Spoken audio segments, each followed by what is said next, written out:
Hola, ¿cómo están? Les saluda con afecto y respeto Felipe Victoria Cepeda desde México, este lunes 16 de noviembre de 2015.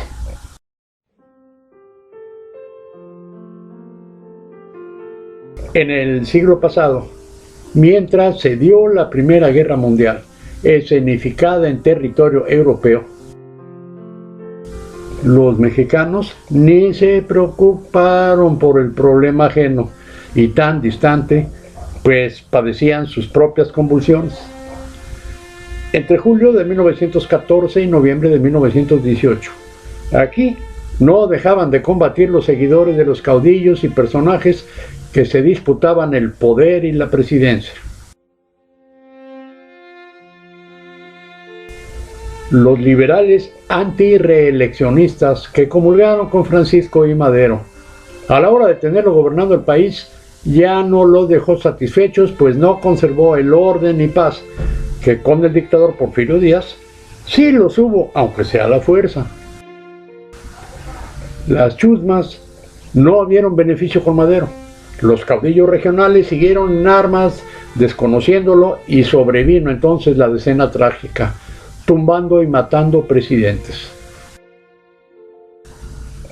Desde el chacal usurpador Victoriano Huerta y el constitucionalista Venustiano Carranza, los mexicanos no encontraron lo anhelado y subieron a escena militarotes como Álvaro Obregón y sus cañonazos de a 50,000 pesos, institucionalizando los sobornos y la corrupción. Cuando Europa estaba enfrascada en la Primera Guerra Mundial, ni quien aquí volteara la mirada hacia Europa en conflicto. Ya pronosticó el Papa Francisco que lo acontecido en Francia pudiera ser el inicio de la Tercera Guerra Mundial. ¿Qué sabemos de esa famosa Primera Guerra Mundial del siglo pasado? Fue una guerra desarrollada principalmente en Europa, que dio comienzo el 28 de julio de 1914 y finalizó el 11 de noviembre de 1918, cuando Alemania pidió el armisticio, y más tarde, el 28 de junio de 1919, los países en guerra firmaron el Tratado de Versalles. Más de 9 millones de combatientes perdieron la vida.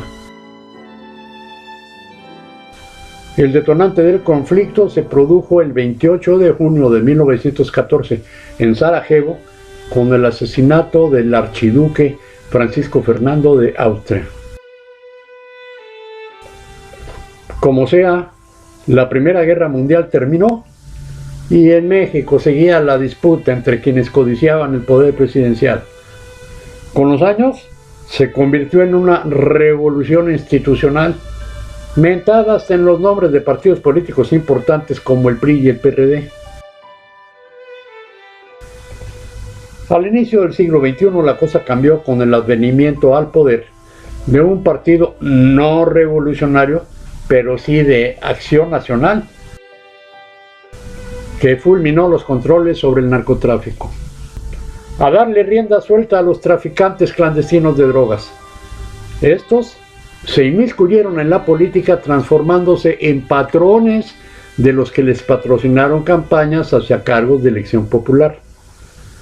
El PRI, vuelto a los pinos, no atina a recuperar los controles perdidos sobre la seguridad pública, ni consigue procuración ni administración de justicia eficaz, honesta ni confiable, pues se perdió el orden y por ende la paz. Para acabarla de amolar, con el país en la antesala de una nueva revolución mediante la tal insurgencia nacional magisterial y el brote de grupos armados particulares. El panorama no es para echarse a la hamaca. Imposible sustraerse a las consecuencias en el continente americano de lo que sucede en Europa, Asia y Medio Oriente en los próximos días o semanas. Habrá de autorizarse de nuevo la siembra y cultivo de amapola y marihuana en México para consumo de ejércitos extranjeros, como ocurrió durante la Segunda Guerra Mundial en la década de los 40. Felipe Victoria agradece que me sigan en Facebook y YouTube compartiendo el mensaje, pero ya lo saben, shh, no lo digan.